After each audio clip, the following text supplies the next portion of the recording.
ce sont deux enfants et leur chien qui vont partir dans un grand voyage autour du monde.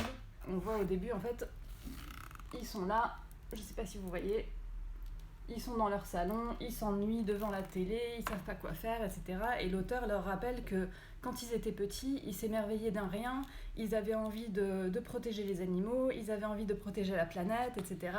Donc voilà, c'est vraiment un rappel à son cœur d'enfant.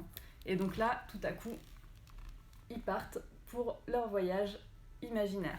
Voilà, là on voit Lou avec un cochon heureux, petit cœur et bulle. Voilà, je trouve ça vraiment super beau. Poème, je vous lis un petit peu le texte. Les enfants aiment être libres, courir sans frontières. Pour tous les autres, c'est pareil, et c'est comme ça partout ailleurs. Le ciel, les nuages et le soleil solidaire applaudissent nos joies et nos élans du cœur. Donc voilà, c'est vraiment quelque chose qui est hyper poétique.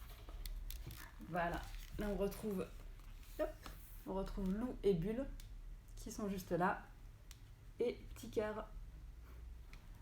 Ça c'est en mer, et donc là en fait ce qui se passe c'est que tous les pêcheurs se sont reconvertis et ils ne pêchent plus.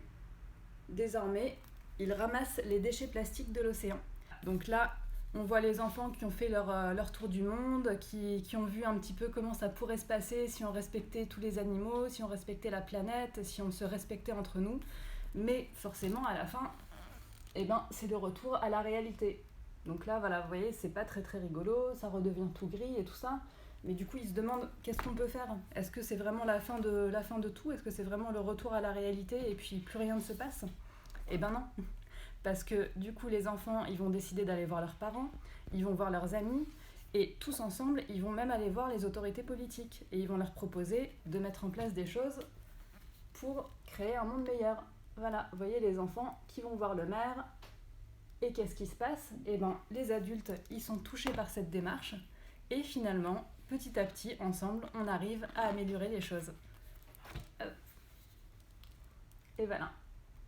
Vous voyez, ce conte, je le trouve vraiment génial parce que, autant ça nourrit l'imaginaire des enfants et même des adultes au final, je trouve.